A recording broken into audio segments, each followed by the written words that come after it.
Following the wildly successful Renaissance era, Disney was headed towards another period of change. Audience interest in traditionally animated films was beginning to wane as the studio's output began a gradual decline in critical and financial reception and quality, as their films were slowly eclipsed by the groundbreaking CGI works of Pixar Animation and the newly emerging DreamWorks Animation, led by ex-Disney Animation head and leading force of the Renaissance, Jeffrey Katzenberg. With the era seeing the final slate of traditionally animated films before an attempted revival a number of years later, the studio began producing their first CG animated films, the earliest of which saw poor performance and a decline in audience attention. The era also saw the ushering out of not only Katzenberg, but of Disney CEO Michael Eisner, making way for the prolific Bob Iger. The end of the era would also see the arrival of John Lasseter and Ed Catmull to the chairs of Walt Disney Animation CCO. The era spanned the entire output of features between 1999's Fantasia 2000 and 2008's Bolt. As the studio headed towards their darkest time since the death of Walt Disney, the era was initially marked as Disney's second dark age. Though with many of the films fondly admired by fans or regarded as cult classics, the era has become better known as the post-Renaissance, or the experimental era, highlighting the era's vast experimentation with CG animation. In this video, I aim to rank the entire 11-picture Disney post-Renaissance or second dark age, in order of my own personal preference. Let's get into it. Kicking us off at number 11, Home on the Range. Almost certainly the worst traditionally animated film in Disney's canon, and the one which killed the medium at the studio, following its disastrous reception. While a fairly harmless movie for the younger ones, Home on the Range offers very little for the older crowd. It's overblown and totally boisterous in the worst possible way, and chock full of juvenile, stupid comedy, incredibly annoying characters, mediocre songs, and a stale, boring, and muddled plot with perhaps Disney's weakest villain ever. Artistically, it's one of Disney's blandest, with simplistic generic designs that feel somewhat off-brand. Overall, the film feels off-brand in fact, lacking all of the heart and soul of the studio's classics. The only redeeming factor of Home is Alan Menken's terrific country and western inspired score, but even that is not enough from saving this from being an all-time dud. 10. Chicken Little. Disney burst into the 3D animation market with an absolute fizzle, with their first fully CG animated feature suffering practically all of the same issues. Taking inspiration from a well-known fable, Chicken Little is a simplistic story that comes off incredibly bloated, with an overstretched narrative loaded with terrible, puerile gags, again incredibly annoying characters with equally as annoying vocal performances, incredibly dated pop culture references and pop tunes that rob it of that timelessness that all Disney classics strive upon, and a general feeling of cheapness. The animation here is painfully subpar, with an overall poor plasticky look. You could argue that given that this was their first fully CG animation, they should be given some kind of slack. But when Pixar had been thriving for a decade prior, having just released The Incredibles the year before, there was really no excuse for this poorly and cheaply produced film to ever hatch in this state. 9. Dinosaur. Marking another first for Disney, this groundbreaking film saw the studio experimenting with CG animation on a level unprecedented for them at the time. Using a hybrid workflow, the film features the studio's first fully CG characters, which were placed against live-action plates. I actually enjoyed Dinosaur quite a bit, and though it comes fairly low on the list for me, it simply reflects how solid this era actually was overall. Despite some wonky early CG work, Dinosaur is a well-crafted feature, with a beautifully sprawling epic story as tender and warm as it is explosive and action-packed, delivering some incredible action-adventure sequences and a roster of genuinely enjoyable characters. The movie does have its pacing issues though, and it is a little bit tedious to sit through. I also feel that its ultra-realistic style, a byproduct of the live-action backgrounds, disallows it that cartoonish Disney charm, feeling more Dinotopia than Zootopia. 8.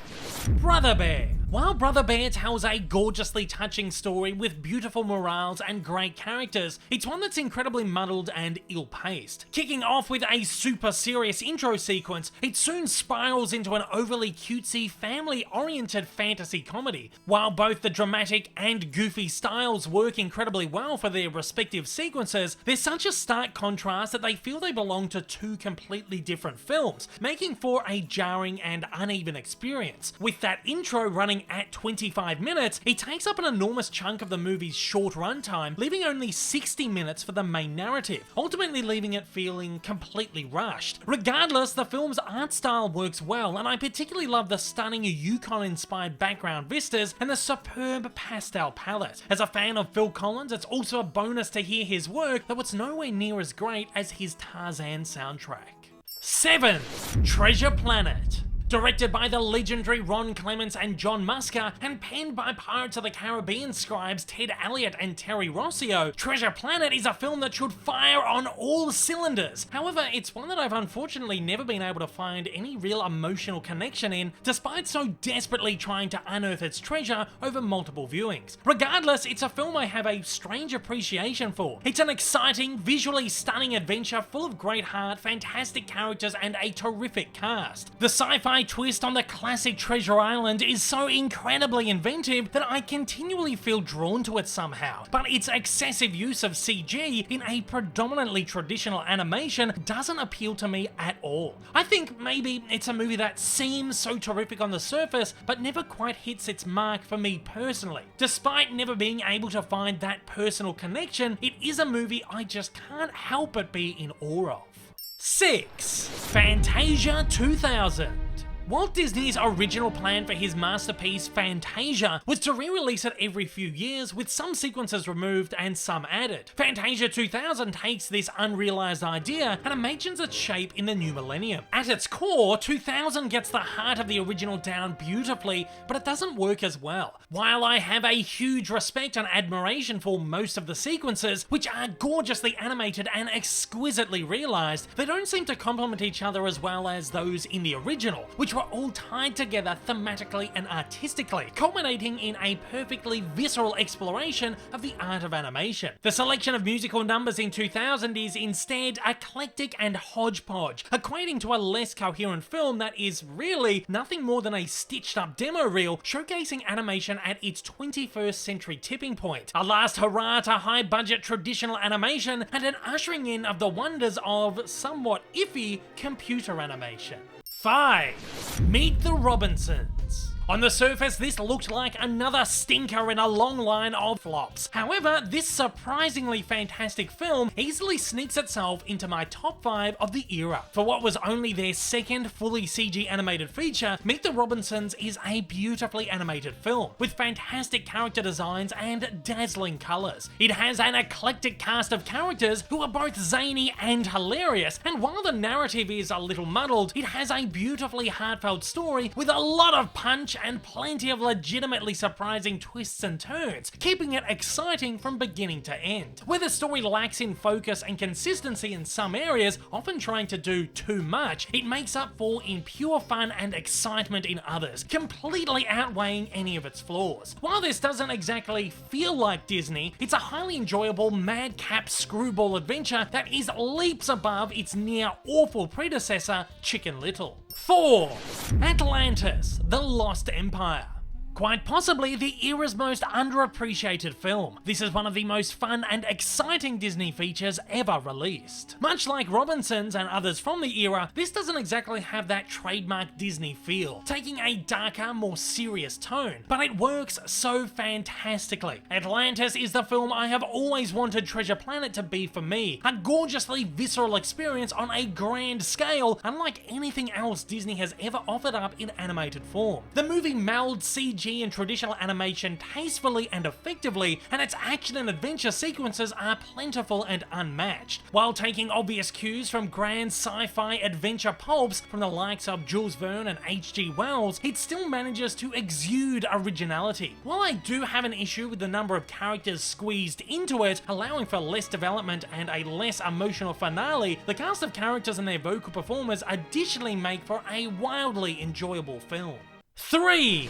Bolt. Following on from Meet the Robinsons was this absolute gem, easily one of Disney's best CG adventures and one that was a remarkable leap in terms of animation quality. Fun, exciting and loaded with action, Bolt is a super enjoyable adventure, held together with a terrifically entertaining and original premise and a roster of outrageously amusing characters. John Travolta is fantastic as the lead character, lending one of my favourite Disney vocal performances ever. Bolt is easily one of Disney's greatest stories of self-discovery, with Bolt's journey not only fun, but heartfelt, touching, and beautifully told. As the first film John Lasseter overhauled when he took over as Chief Creative Officer of Walt Disney Animation, the movie was easily the best Disney had pumped out in nearly a decade, and paved the way for the revival period which followed.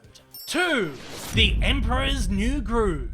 As a remnant from the Renaissance era, originally set to be a follow-up to The Lion King, Emperor could easily be confused for a Renaissance classic, and I believe if it had been released before Fantasia 2000 and Dinosaur, it would have been considered as such. For this reason, I hold Emperor's New Groove in incredibly high regard. Not only is it as visually stunning as the Renaissance era's films, with a gorgeous art design, but it's also near perfect narratively, weaving a beautifully existential story of self-discovery with great morals, clever comedy, remarkably memorable madcap characters with brilliant arcs, and of course terrific music. David Spade, John Goodman, Patrick Warburton and Eartha Kitt make up a superb cast and one of Disney's greatest ensembles ever. A riotously entertaining story with plenty of huge laughs and enormous doses of that iconic Disney heart, soul and charm. Emperor is one of the most fun and hilarious Disney animations ever made.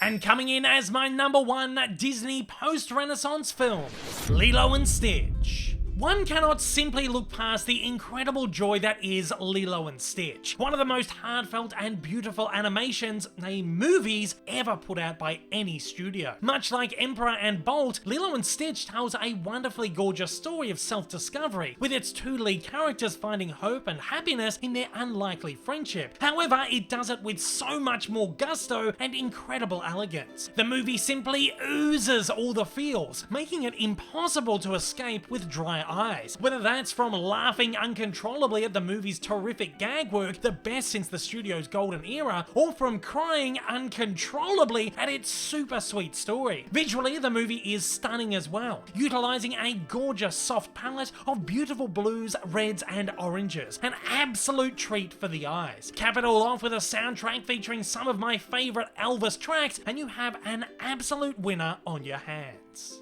And at that, it's over to you. How do you personally rank the Disney post-Renaissance era movies? Which ones do you love? Which ones do you not love so much? Fire away in the comments below with your rankings and thoughts, but as always guys, stay civil. No two rankings will ever be the same. If this is your first time viewing one of my videos and you'd like to see more like it in the future, then please don't forget to hit that big old subscribe button up on your screen, as well as that like button down below for that little extra support. Also, don't forget to check me out on social media, and please consider supporting me over on Patreon. Thanks for watching and have a fantastic day.